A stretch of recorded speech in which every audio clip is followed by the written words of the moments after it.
Look at this. What happened, Granny? Jethro has been skimming his iron hat again. Cut the head off of another statue. Beats me how that boy can stand to wear that hat. It must weigh 25 pounds. Where did he get the notion to put iron in his hat? He's got enough in his head. Same place he got the notion to wear that secret radio on the heel of his shoe, or rig up the truck with a smoke screen maker and oil slick spreader. He seen a movie about a double-note spy.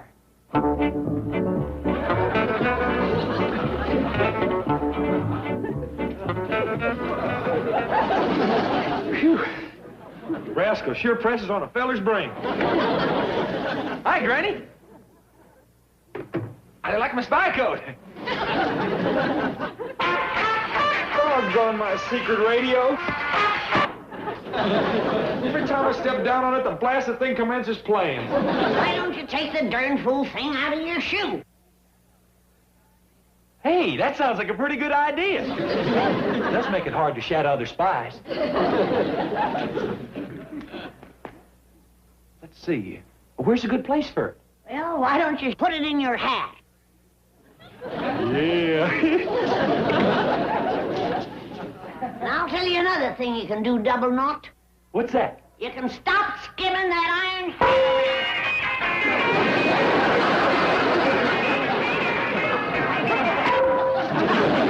Granny, that sets a feller's head to throbbing. A little more hat skimming, and I'll set your other end to throbbing. Now, you get your Uncle Jed down to the bank.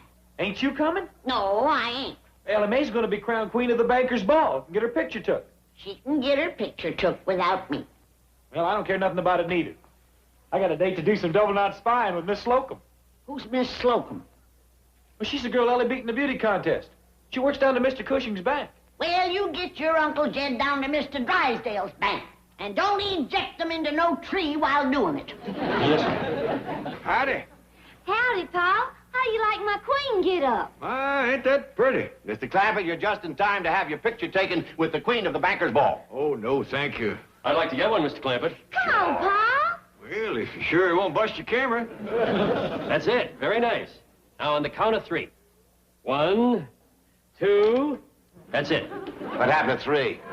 My finger slipped. Thanks, everybody. Bye. Now, wait a minute. I want some shots of me for the front page of the banker's journal. Well, Ellie, Jethro's waiting downstairs on his spy car. You best get changed. Oh, Mr. Clampett, Ellie Mae's duties are just beginning. She's going to reign over the Bankers Association luncheon today. Well, doggy. Mr. Drysdale is master of ceremonies, and you're invited too, of course. Oh, no, today is Groundhog Day. It is? Yeah, Granny's womping up a stewed groundhog. Gee whiz, Miss Jane. Do I have to miss that? Well... Well, now, don't let that fret you, Ellie Mae. When you get home for supper tonight, you can have groundhog hash.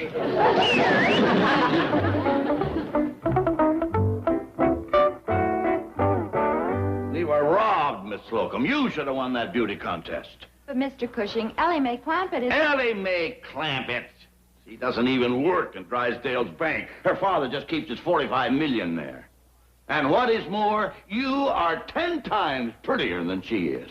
Oh, now, really? You just wait till that Bankers Association luncheon today. I'm going to raise the roof, then drop it right on Drysdale's head.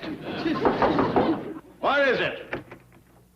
Mr. Cushing, could Miss Slocum come out and do some double-knot spying with me? Not today, Jethro. We're busy. Well, then, can my Uncle Jed just come in and say howdy? Jethro, you heard what the man said. He's busy. Now, come on. No! Wait! Come in! Come in, sir! Well, Mr. Clampett, I've been wanting to meet you, sir. This is a real pleasure. Thank you. You know, I was just saying that your daughter certainly deserved to win that beauty contest. Well, I don't think so. Miss Slocum's a heap prettier than Cousin Ellie. Oh, nonsense. Now, Miss Slocum is a nice, wholesome girl, but Ellie Mae Clampett, one of the world's great beauties. Yeah, we just come over to say how sorry we are there couldn't be 2 winners. Now, Miss Slocum is right pretty, and Jethro's right took with her. Well, Miss Slocum is right took with Jethro. Aren't you? Yes, sir. Dog! Hey, listen, Uncle Jed. This bank is a heap more fun than Mr. Drysdale's. Well, why don't you keep your money here? Yeah. Well, It's something to think about. But I wouldn't want you coming over and making a nuisance of yourself. A nuisance, Jethro? Love having him, yeah. Here, my boy, let me have your hat. Is it hurt bad? Heck no, it's made of iron. Iron. Come over and sit down and let's talk. Oh, we gotta be getting home. Granny is cooking up something special. Say, why don't you and Miss Slocum take noon victuals with us? How about that, Mabel? Well, Mr. Cushing has to attend a lunch. At Mr. Clampetts' house. Oh, we'd love to come. That'll pleasure Granny a heap. She loves to have company on Groundhog Day. He sure does. Well, we'll be looking for you. Yeah, well, we'll be there. Bye. Goodbye, sir. Goodbye. Groundhog Day is the 2nd of February. Miss Slocum, when a man with $45 million says it's Groundhog Day, it's Groundhog Day. I don't care if it's the 4th of July. Yes, sir. Oh, boy, and Drysdale thinks he's going to a banker's luncheon.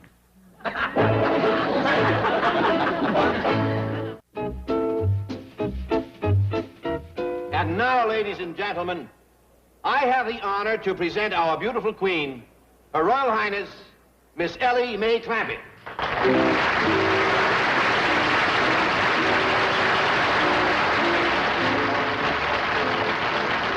Isn't she lovely? You know, the savings and loan companies like to brag about their interest figures. Well, let's see them come up with a figure that'll draw more interest than that. I notice that my colleague, Mr. John Cushing of the Merchants Bank, is conspicuous by his absence today. Well, I guess poor old John figures the only time he can land a new account is when the rest of us bankers are busy having lunch. Oh, and Ellie Mae deserved to be queen, all right. She's a real beauty.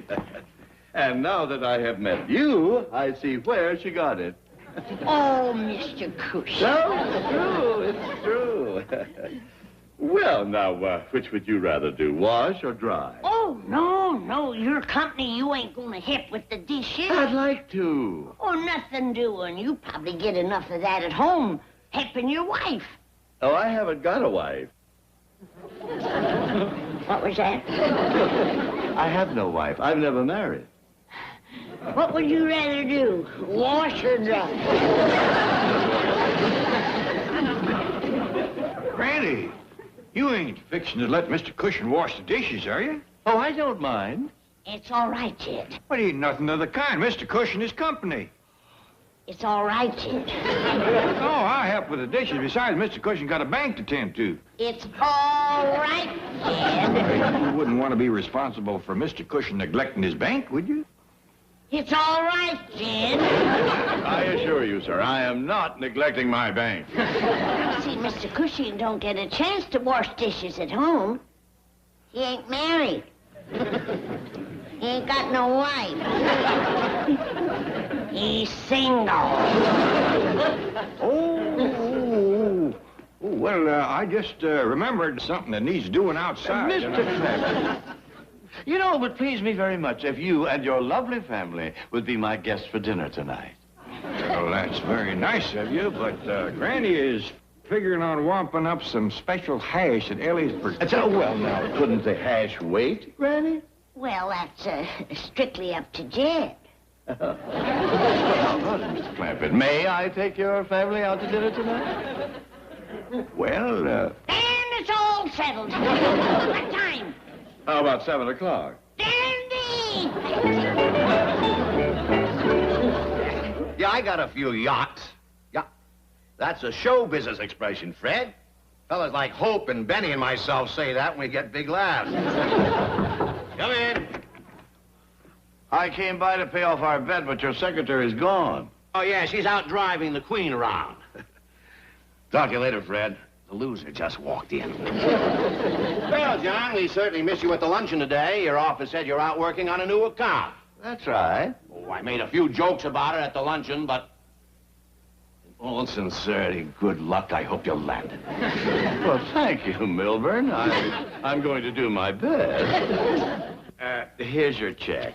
Well, now that's all over, I'll tell you something. I gave you a little low shot there because Ellie doesn't really work for me.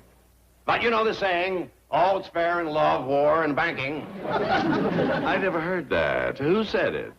I did. And it's a good one to remember when you're up against the champ. Oh, probably another of my fans going. How about dinner tonight? I can't. I'll be out hustling a new account. Good for you. A big one? The biggest.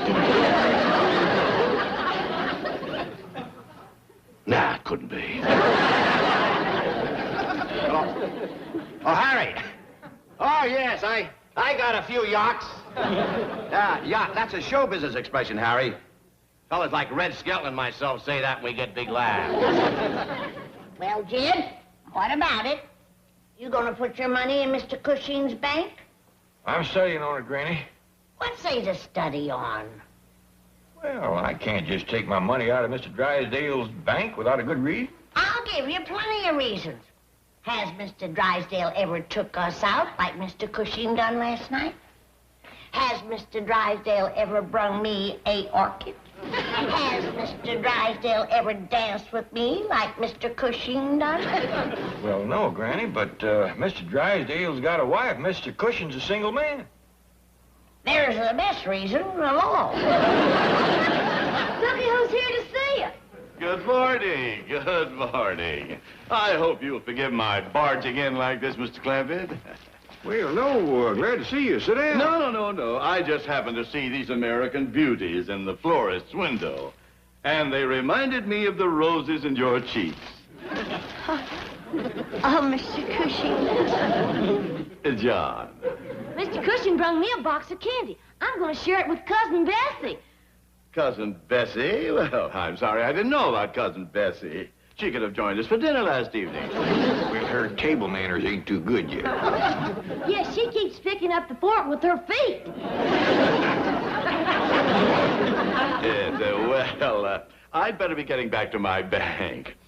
Oh, and speaking of my bank, I hope you have given some consideration to what we discussed last evening. We've been talking about it. And Jed is ready to put his money in your bank. Now, hold on, Granny. I said I'd study on it. Oh, now that's right, Mr. Clampett. You think it over carefully, sir. Oh, I'll see you to the door, John. You wait for me in the pantry. Goodbye, Mr. Clampett. Well, Jed, how about it? Well, Granny, I said I'm going to have to study on this and have a long talk with Mr. Drysdale. Jed, ain't you always told me that part of that money was mine? That's right, 1/4. 1/4? 25 cents out of all of them millions? I mean 1/4 all I got. Well, here comes Jethro. You have him cipher it out. Because I'm going to put my money in Mr. Cushing's bank. Hey, Uncle Jed. You know where I've been? I've been out getting a brand new secret radio. Fine, Jethro. Now sit down. I got some ciphering for you to do. First, see, can you guess where my secret radio's hid? No, I can't, Jethro. Now sit down. Oh, come on, try. How about my iron hat? You reckon it's hid there? Yeah. You're wrong. All right, Jethro. Now sit down. Oh, try again.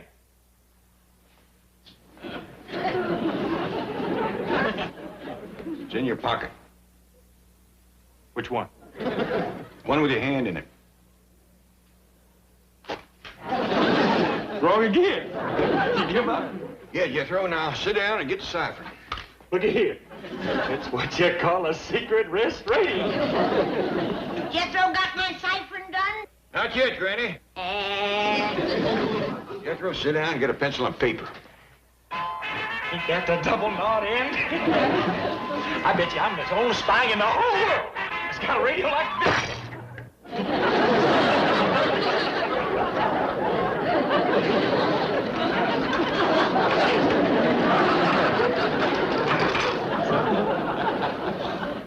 Yep. You're right.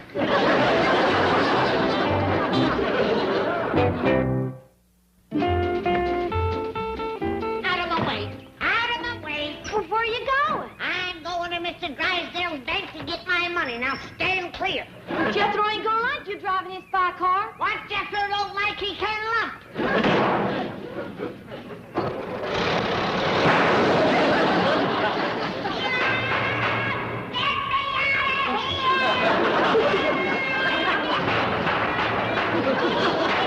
Who put me under that? Hey! Ain't nobody allowed to drive my spy car except me. Well, get in here and get at it. I'll sit on the ejector seat. I got ciphering to do. You got driving to do.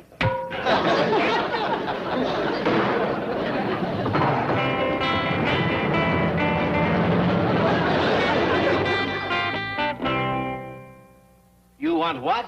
I want my share of Jed's money. Jethro said it's somewheres around $11 million. Now, what in the world would you do with $11 million? That's for me to know, and you to find out. Now let's have it. In here? In here. Granny, have you been at your rheumatism medicine again? No, I ain't. Get your finger out of my face and commence giving me my money. Oh, well, all right. Yeah, all right. Now, if you need any more, you just let me know. How much was that? $30. Well, I'm letting you know I need more. Why don't you let Miss Hathaway drive you home, eh? Mr. Drysdale, are you going to give me my money or ain't you? Of course. Now, you run along. I'll drop by this evening, and we'll talk about it. Happy to see you, Chief. Oh, good. What are you doing here? Ellie told me what you was up to. Well, I'll tell you something that she ain't told you. Mr. Drysdale won't give me my money. He's been slippery-footing around here like a hog on ice. If you ask me, he ain't got it. Granny didn't mean that, Mrs. Drysdale. Who? I understand. I know you got the money. No apologies necessary, Mr. Clampett. Now, we won't take up no more of your time. Thank you. Just give her the money and we'll go. $11 million? Whatever 1/4 of all I got comes to, that's her share. See? He ain't got it. Granny, you got the money, ain't you, Mr. Drysdale? Of course, but... Well, then, go ahead and give it to her. Well, all right, I'll have a check drawn up. Hold it right there. I don't want no check. I want my money. Cash. Cash? Cash. We do favor cash. I haven't got $11 million. You see, I told you, he spent it. He ain't got it. If you ask me, you've been slicker, Jed. Now, Granny, how much have you got, Mr. Drysdale? Possibly $200,000 or $300,000 in the vault. That's all you got left out of my $45 million? I've got all of your money. Well, where is it? Well, it's invested. Stocks, bonds, loans, primary, secondary securities. That's slicker talk I ever heard it. Mr. Drysdale, you always told me I had $45 million in cash. Well, you have, but it's not cash. Like I said, it's invested. I've got it spread out all over the country. Well, maybe you better start getting it together. It would ease my mind considerable to see it. Great Scott, man. It would take weeks and weeks and weeks to get $45 million in cash. You don't understand. See, Mr. Cushing? Told you they was here. I used to have a double-knot spy working for you, don't it? Indeed it does. John, Mr. Drysdale won't give us our money. Really? Well, we'll see about that. You're behind this, Cushing, you pirate. Control yourself, Milburn. To quote the champ, all is fair in love, war, and banking. Now let's get busy and transfer that account, shall we? Oh, it was beautiful, Harry. Beautiful. I left Drysdale on the field of battle a broken man. Come in. Howdy. Oh, I'll talk to you later. Howdy, John. Howdy, Mr. Cushing. Well, hello. Come in. Welcome. Well, what can I do for you? Did you get our $45 million from Mr. Drysdale? Every cent of it. It's all safe and sound right in the merchant's bank. Well, that's dandy. We'd like to see it. In cash. I haven't got it. Well, Granny? Dogged if he didn't go through it quicker than Mr. Drysdale. I think we'd be better off back with him. Wait, come back. Let me explain. No, you see, it's all invested. I have it in stock and bonds.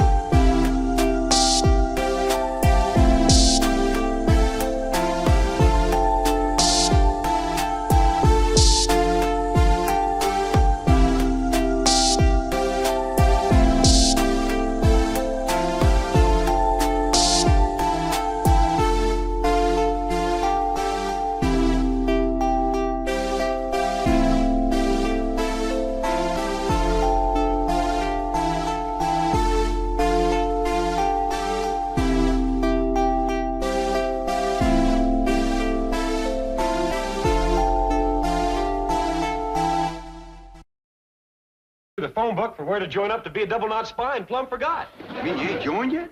I can't find no Beverly Hills headquarters. I looked under S for spy, D for double knot, J for James, B for Bond. I might have to go clean to London to join up with them rascals. How much does it come to, Jethro? The boy ain't done your ciphering yet, Granny. Like I said, Granny, right around 11 million. I don't want to know right around.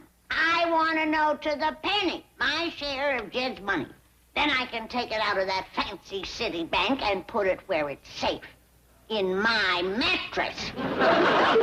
Okay. Ain't you kind of hot in that spy coat? Yeah, I am.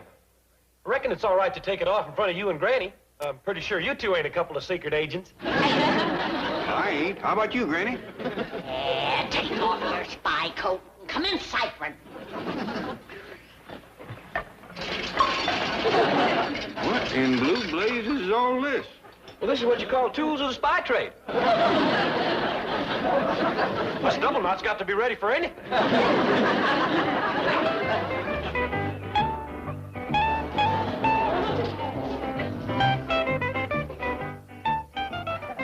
That's it, Arnie. I knowed you could do it. Well, you might just win yourself a prize at Miss Drysdale's dog show. See how easy it is, fellas?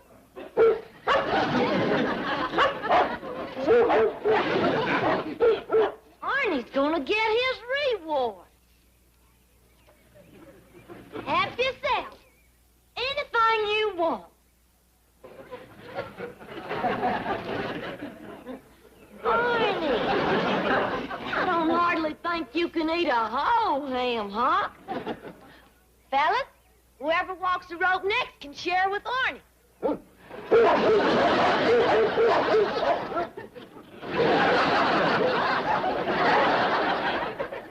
Sorry, Rusty, but I don't think cats is allowed in a dog show.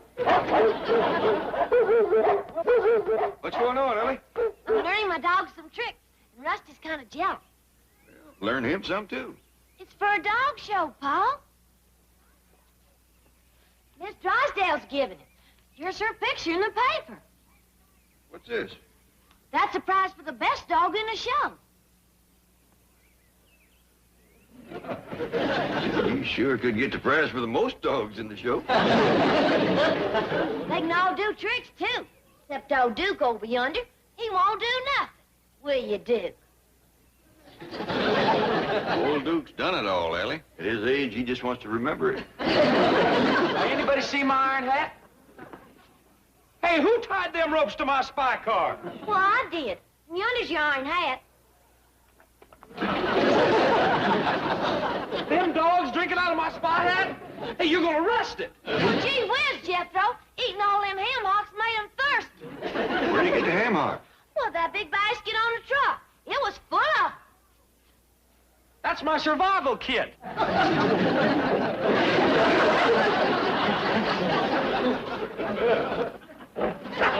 Get out of my survival kit.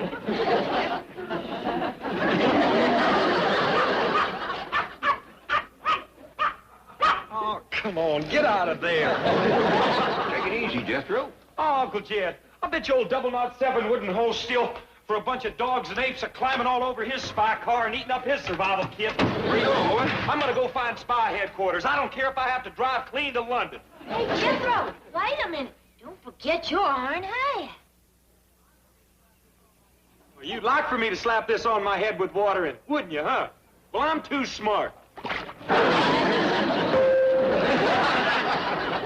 heard me, Mr. City Slicker Banker. Jethro ciphered me to have $11,250,000 a-coming. And I want it in cash.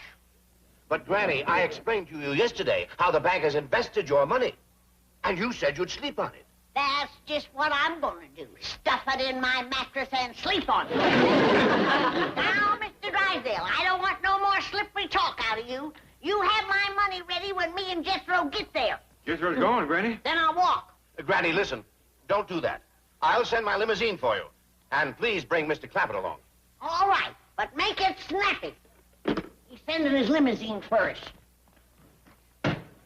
What's that for? This is for if he gives me my money. This is for if he don't.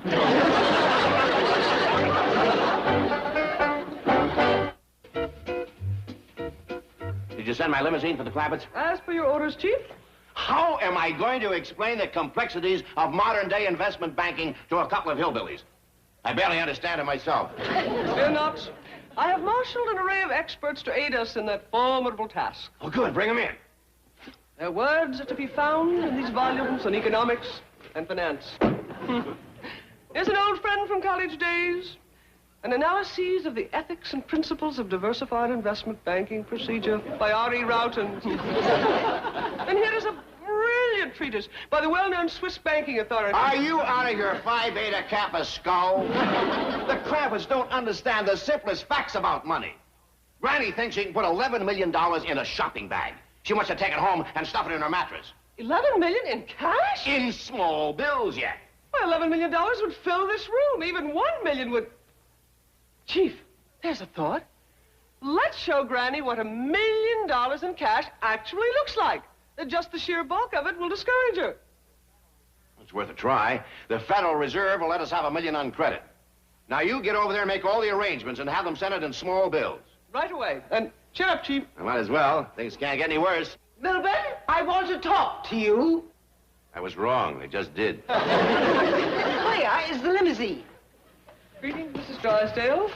Claude. Milburn, I said, where is the limousine? I sent it to pick up the Clampetts. The Clampetts? Do you realize that Claude and I had to come all the way here from the psychiatrist's office in a common public taxi? Margaret, please don't bug me today. I have problems. You have problems. Do you know what the psychiatrist said? No, what? He said that Claude is a very disturbed boy. And do you know why? Because you're a bad, neglectful daddy. Don't call me his daddy. Milburn, how could you? It's your constant rejection of Claude that's causing his neurosis. This is the eve of my big dog show. Claude is under enormous pressure. Now is the critical period when our boy needs the companionship and understanding of his daddy. Margaret, if things do not go well for me today, I stand to lose a $45 million account. And that's more important to you than Claude's happiness? No, of course not.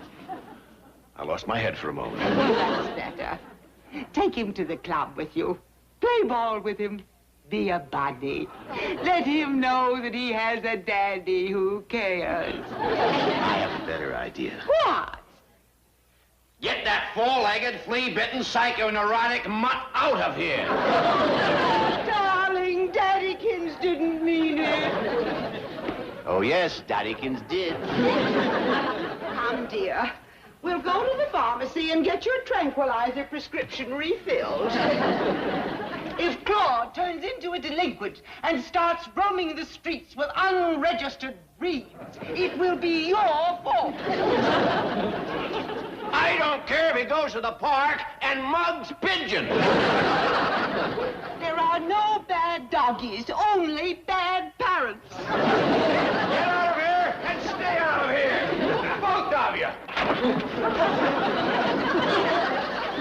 Did you see that, Jed?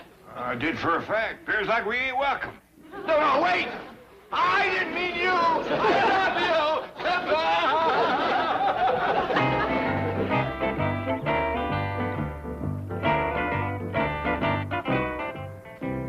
Well, there it is, Chief. $1 million in cash. Where would you like the men to put it? Leave it on the truck. I'm taking it up to the Clampetts. Oh, well, isn't that risky? Not as risky as stalling Granny any longer. All right, open up. I'll ride back and top the money. Mr. Drysdale, you'll be uncomfortable. Sitting on $1 million? Easy, Chief. He lost his head.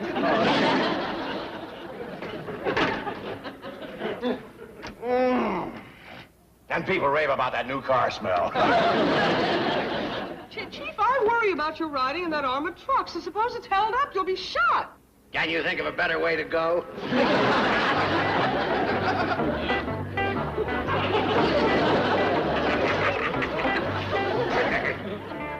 That's it, Arnie. Show him how it's done.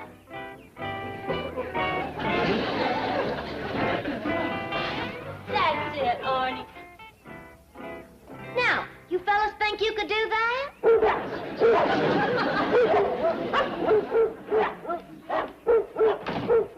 Ellie, is your paw around? I ain't seen him, Granny. Good. Get out of here, pussycat. I need this. Where you going? I'm going to Mr. Drysdale's bank to get my money. And if he causes me any trouble, I'm going to assault him down. Gonna walk all the way to the bank? No, I'm going at a fast trot.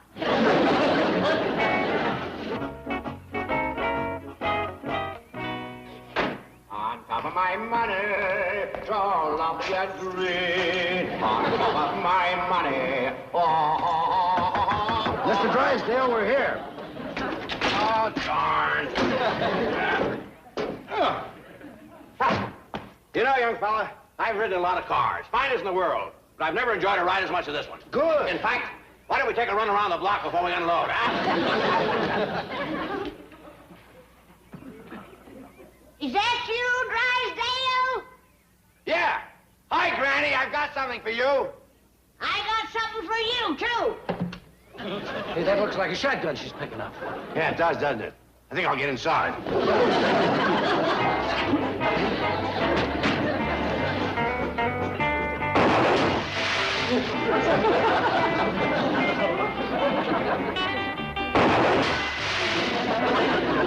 on, Drysdale, you coward, and fight. Come on up. Granny, wait. Step back from the door. Look what I've got.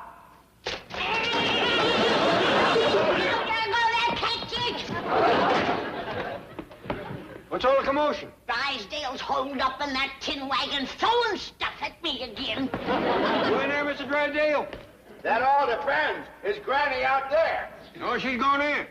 All right, then I'll come out. Mr. Drysdale, Granny's looking for you. Thank you, Ellie. Now, can I ask you a favor? Can my dogs be in Mr. Drysdale's dog show? You can't order it big, Mr. Drysdale. Well, all right. Of course they can. Hey, fellas, come thank Mr. Drysdale.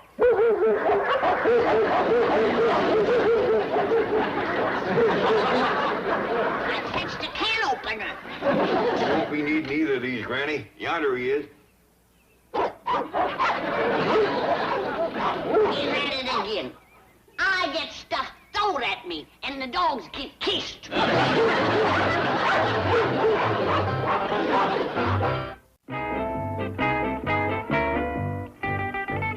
Chief, what happened with Granny? How did my $1 million idea work? You're fired. Something went wrong? Everything went wrong. I was shot at, mobbed by wild dogs. $1 million. Did you show it to Granny? Yes, we showed it to her. We took it out of the truck and stacked it up very neatly. It made a pile this high, from here to the wall. Surely that convinced her she can't stuff it in the mattress. What did she say? She said thank you. Now cut mud out of here and fetch back the other $10 million. What are you going to do now? I'm going to sit here and bawl like a baby. Chief, it's always darkest before the dawn. Soon the bright sun will rise, and you hear the sweet voice of a bird singing. Milburn, I want to talk to you. Look what you've done to Claude. He's regressed to infancy. And all because you told Ellie Mae she could enter her mongrel curs in my dog show. Melvin. Margaret, please don't do that. Pay attention. Dr. Wiedemeyer said Claude is acting this way because he feels betrayed by his own daddy. You must take him up to the Clampetts and let him hear you deny everything. You out of your... I think that is an excellent idea. The last idea you thought was excellent got you fired. Leave everything to me, Mrs. Drysdale. I shall see that your instructions are carried out to the letter. Bless you, Miss Hathaway. Bye-bye, Lammykins. Daddykins will make everything up to you. Indeed he will. He shall see that Claude Chatterdego is restored by his loving daddykins.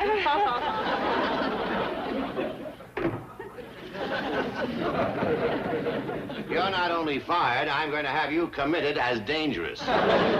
You and this paranoid poodle can share the same padded cell.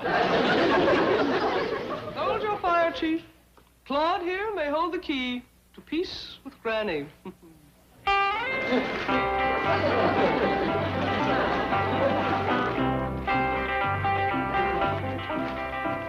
You still trying to get that $1 million into your mattress? Yep, and I'm doing it, too. Ain't that gonna sleep kind of lumpy, especially after these feathers you've been used to? It'll pack down. Here, give me a hand. Where you gonna put the other $10 million? I ain't packed my pillowcases yet. What you gonna do with all these feathers? Drysdale can keep them in his bank. How you gonna get it up in your room? Jethro can tote it. How you gonna get it through the door? Look, you worry about your money. I'll worry about mine. What are you fixing to do now?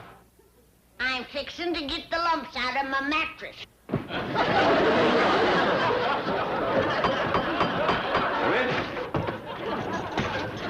Oh, Mr. Clampett. Mr. Drysdale, congratulations. What? You rascal, you didn't say a word. Wait a minute.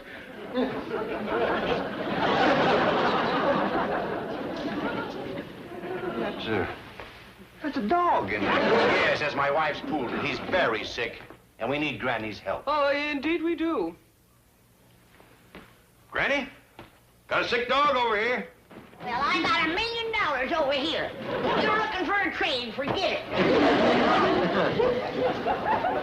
What's she doing? She's stomping the lumps out of her money mattress.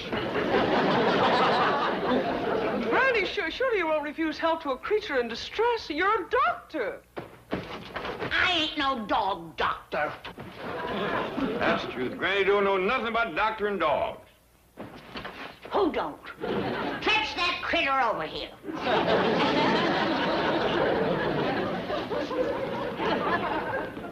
Do you think you can get him well in time for the dog show? Of course I can. But you'll have to hold off bringing over the rest of my money. I can't doctor dogs and stuffed mattresses at the same time. Anything you say, Granny.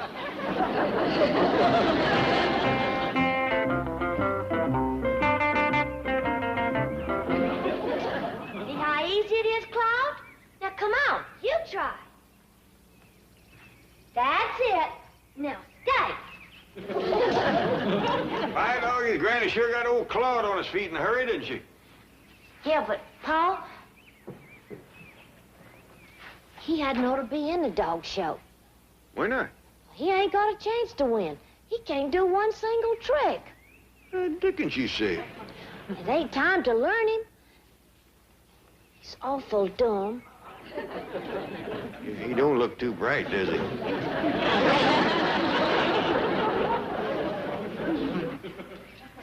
Arnie's got him beat 40 ways to Sunday. He's bound to win. It sure is gonna break Miss Drysdale's heart. I know she's counting big on winning.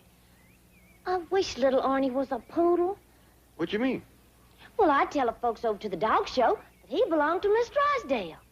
Kidding me, that sure is thoughtful of you. I say, with Granny's help, maybe little Arnie could turn out to be a poodle.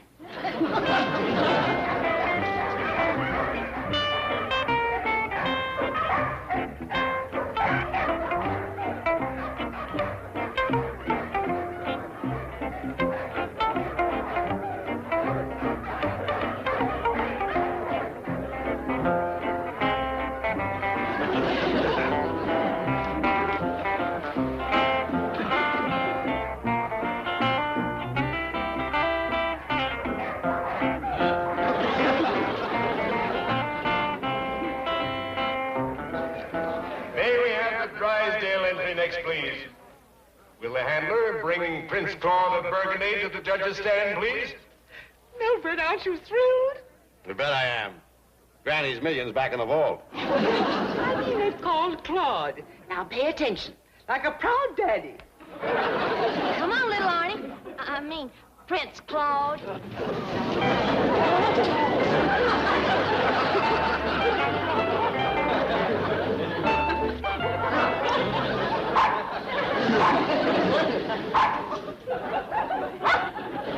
Let's have a closer look at that poodle, miss. Yes, sir.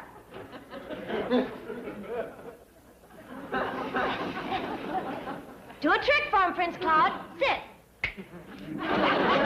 On your feet. Take a bow. Will Mrs. Drysdale step to the judge's table, please? I'm afraid she won't be able to make it right now. How about that, Jed? Miss Drysdale so happy she fainted dead away. Gives you mighty good feeling to help a neighbor. Look at little Claude go.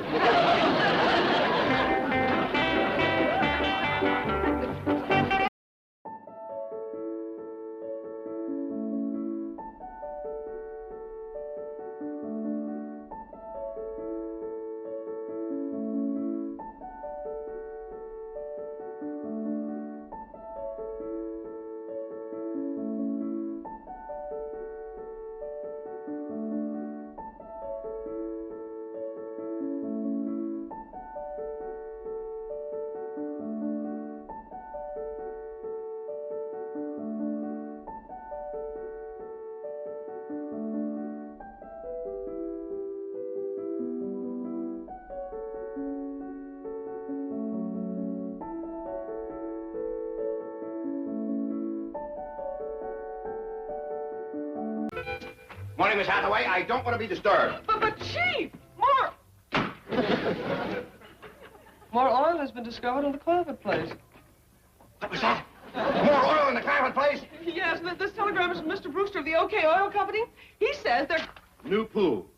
Estimated flow, 7,000 barrels a day. Let's see, 7,000 barrels a barrel, 27.5% depletion allowance. And that's only part of the exciting news. Mr. Brewster is flying out from Tulsa to get Mr. Clampett's signature on the lease renewals.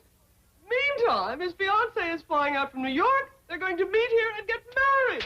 Isn't that romantic? I'll say it is. It means at least another 10 million. No, I mean getting married. Oh, you're getting married? Congratulations. Chief, it is Mr. Brewster who is getting married. His plane arrives at the airport in about half an hour. Would you like me to meet him? No, I'll meet him. I want to make sure those leases get signed. Let's see.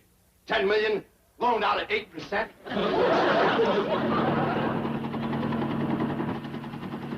There it is, Mr. Brewster. That's where the Clampetts are living right now. What a magnificent estate. You know, it's mighty nice of you, Drysdale, renting a helicopter just to show me that... Oh, think nothing of it. I knew you'd get a kick out of it. Well, I certainly am. See, while we're here, why don't we land on the lawn? What? Well, we could get those leases signed right now. Have it over with. Good feeling, eh? Money in the bank, so to speak. Oh, no, thank you. The last time I tried to land near the Clampetts in a helicopter, Granny took a shot at me. Oh, that was 3 years ago, back in the hills. There's no danger now.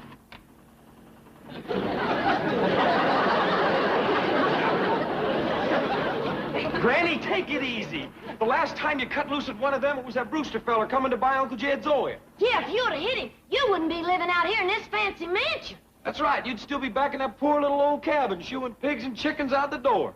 Yeah. Of all the times to miss.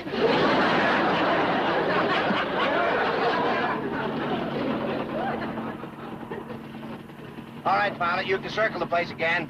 Look, I've got to get back to the airport and meet my fiancée. Oh, she'll wait for you. Look, the sooner we get these leases signed, the sooner that money's gonna start rolling in. Mr. Drysdale, this is my wedding day. Her flight is due in 15 minutes. Oh, we got time. Maybe her plane will be late.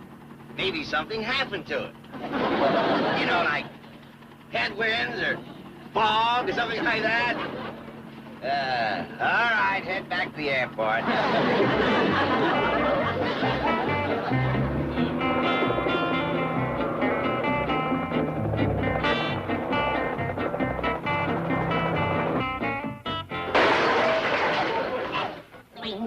Beverly Hills mansion. Nothing but a big pile of rock. Might as well live in a prison. I'm busting out. Going back to the camp.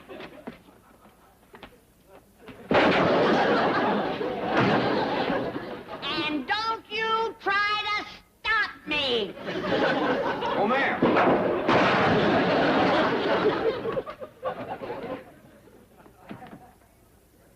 Youngins, what's that granny off this time?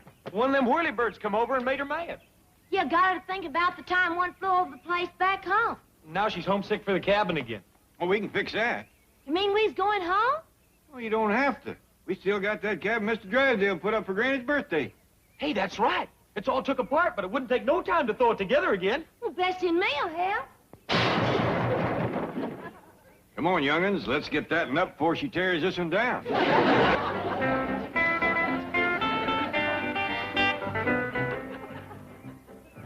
Roof's all finished, Uncle Jed. Fine, yes, sir. And now just nail this porch railing in place and we'll be just about done.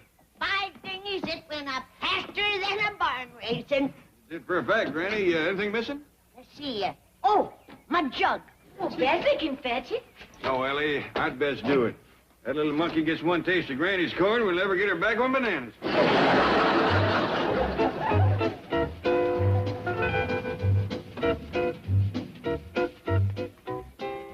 No need for you lovebirds to disturb yourselves. Just give me the leases, and I'll get them signed without wasting a lot of time. I know you're in a hurry to get married. Melvin, there's plenty of time. The ceremony's set for 3 o'clock. Well, who needs a ceremony? It's just a simple lease signing. The wedding ceremony.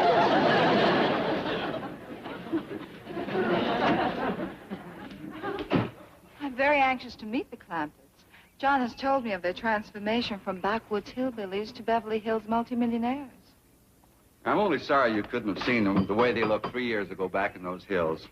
I'll never forget Mr. Clampett when he opened the door of that cabin. He looked like he hadn't shaved for 3 days. He had on an old beat-up hat, faded blue jeans, a torn coat. He was carrying a jug of Mountain Dew. Hey, howdy, folks. Hi, Mr. Drysdale. Mr. Clampett, you remember Mr. Brewster here? Well, doggies, I sure do. How are you, Mr. Brewster? He's fine. He wants to get your signature on some leases. Well, come in, come in. Well, thank you, Mr. Clampett. I'll get things ready.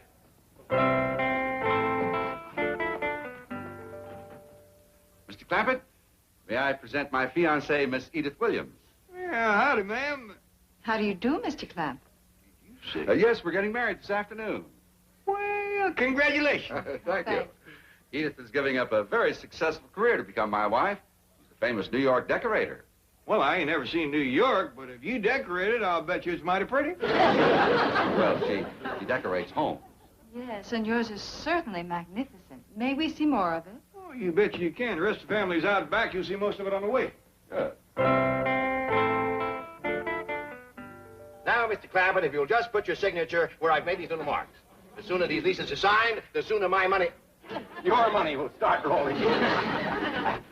Mr. Clampett?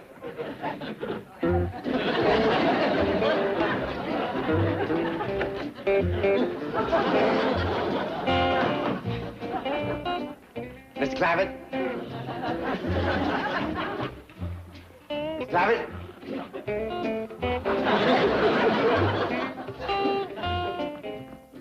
Oh, what a lovely kitchen.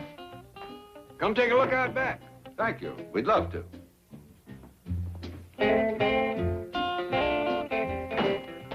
Mr. Clampett! Mr. Clampett! Mr. Clampett!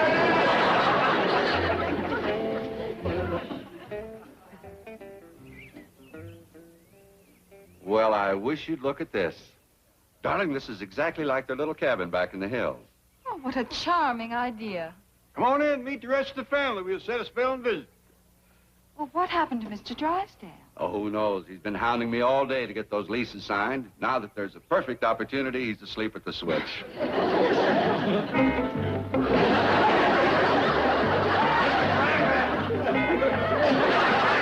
Mr. Clampett!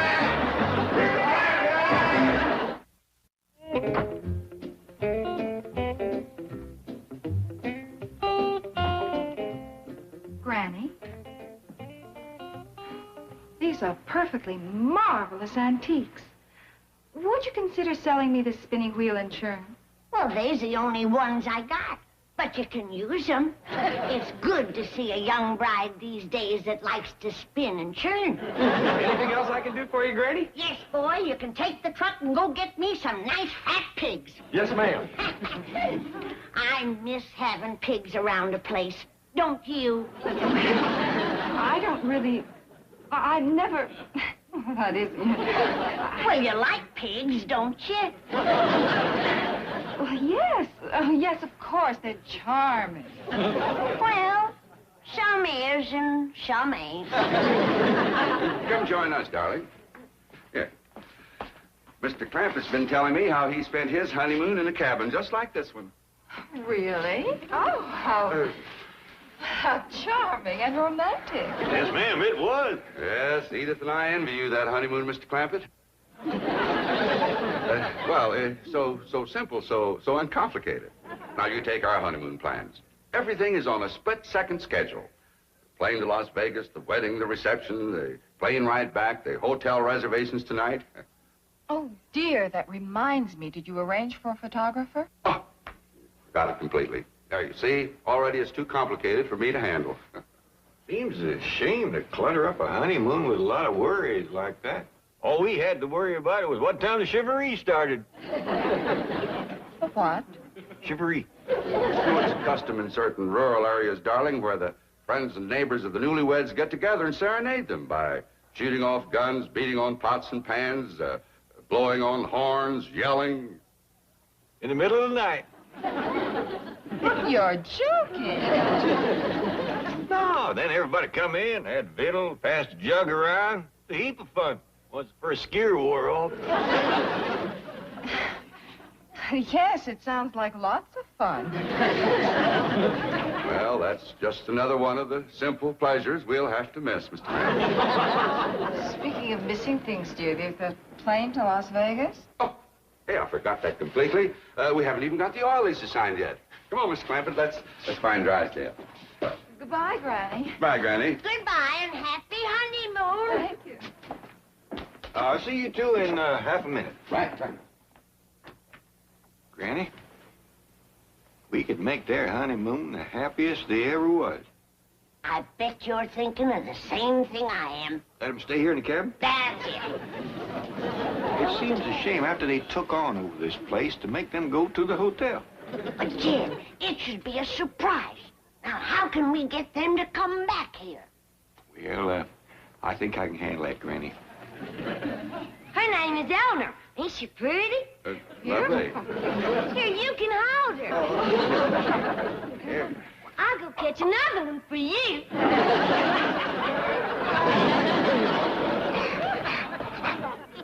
I didn't know this cabin was up again.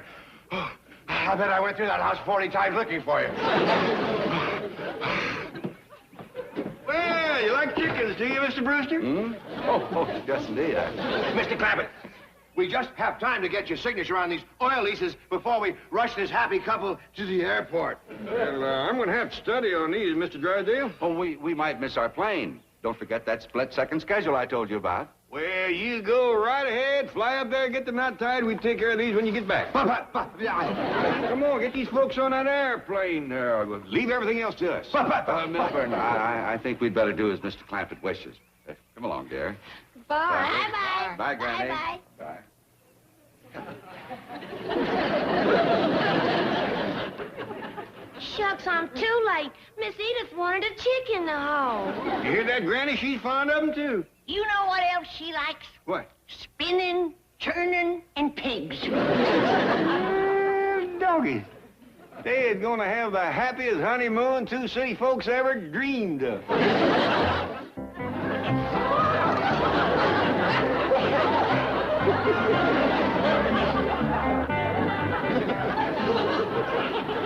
does it look, Paul?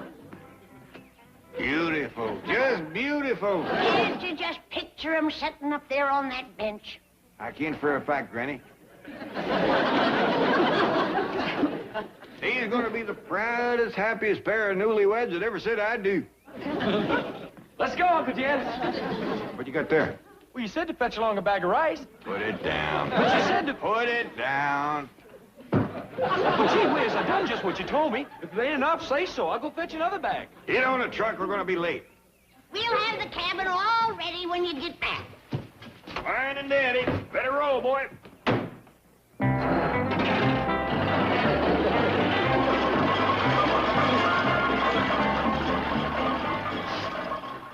What you crying for, Granny? It's all so beautiful.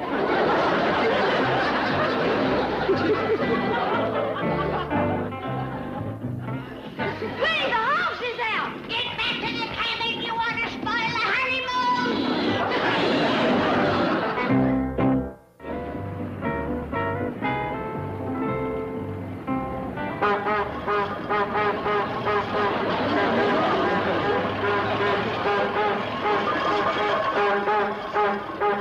I've never been so embarrassed in my life. Hang on, dear. We'll be at the hotel soon. I ain't ever seen such a loving couple. They've been cuddling like that ever since we left the airport. I know. Darling, how much longer? Just another block. Jethro, that's the hotel just up the street there. But don't stop in front. There's a basement garage. Just make a turn at that alley there. Oh, you're coming home with us first. We got a surprise for you. Another one? I mean, you've done too much already. Yes, this ride from the airport is something we'll never forget. Doc, that ain't nothing compared to what's waiting for you at home. Well, if you mean the leases, I can send a messenger for those. Oh, here's the alley, Jethro. Just make Now, you just sit back and enjoy the ride. This is your honeymoon. They's cuddling again.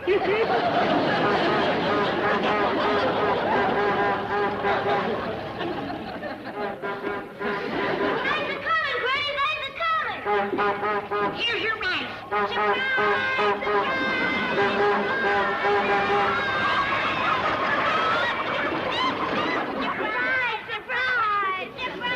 Surprise! They're surprised, all right. Just look at their faces.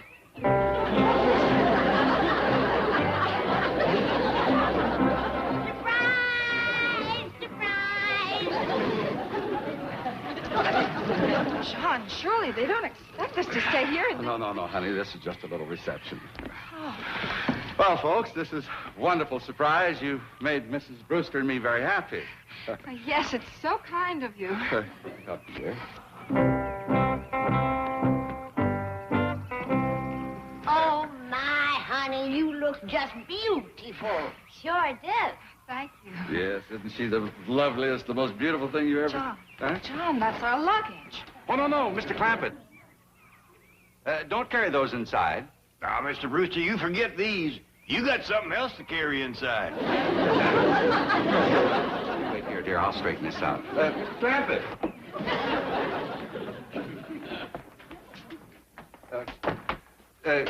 Mr. Clampett, is it your intention that Edith and I stay here? For as long as you want to. I just want you to have the same kind of happy honeymoon that I did. Well, we're very grateful to you. I don't want to hear no thanks. I'm pleased to help get your marriage off to a good start. Well, that's very nice of you, Mr. Clampett, but we have this reservation at the hotel. Oh, we cancel that for you, Mr. Brewster. See, life's getting simpler already, ain't it? Anything else I can do for you? Want me to tote your bride over the door sill for you? Jethro. No, thank you, Jethro. Okay. Mr. Clampett, I want you to know that Edith and I Now, are... there you go again. Your happiness is the only thanks I want. Now, we're all going to clear out of here. John! Mr. Clampett! Here you are. I've been going out of my mind with worry. Did everything go all right? Fine. You're just in time to congratulate Mr. Brewster. Oh, then you got the leases signed. Congratulations. I mean, on getting married. I ain't signed no leases. You ain't? Well, Mr. Clampett, if we could get that little matter over with. Now, Mr. Brewster, we ain't going to talk business on your wedding night. We ain't? John, Mr. Drysdale has his limousine out front. He can take us to our hotel. Miss Brewster, I got good news for you. You ain't spending your honeymoon in no hotel. I ain't? No, you ain't.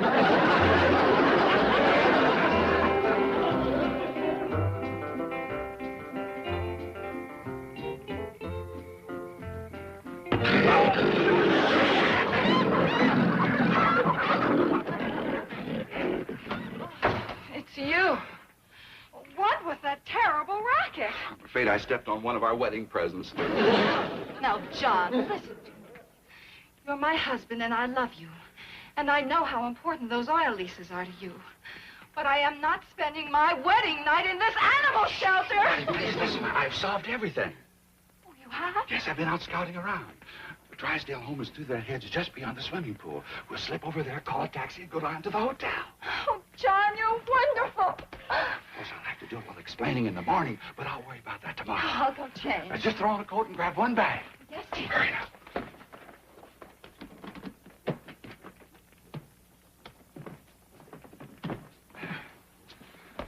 Darling, I said just one bag. Well, it's my cosmetic case. I'll carry it.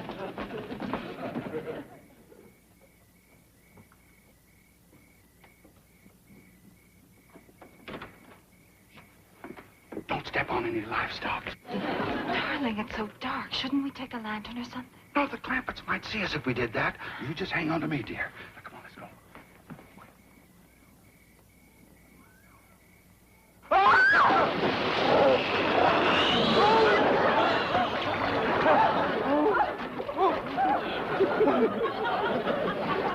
What was it, Jed? Could you tell? Rennie, you ain't gonna believe this, but the Brewsters just went swimming. Swimming? Let's try again. Not without a lantern. Okay, surely the Clampetts are asleep by now. You know, this back way may be a shortcut. Let's,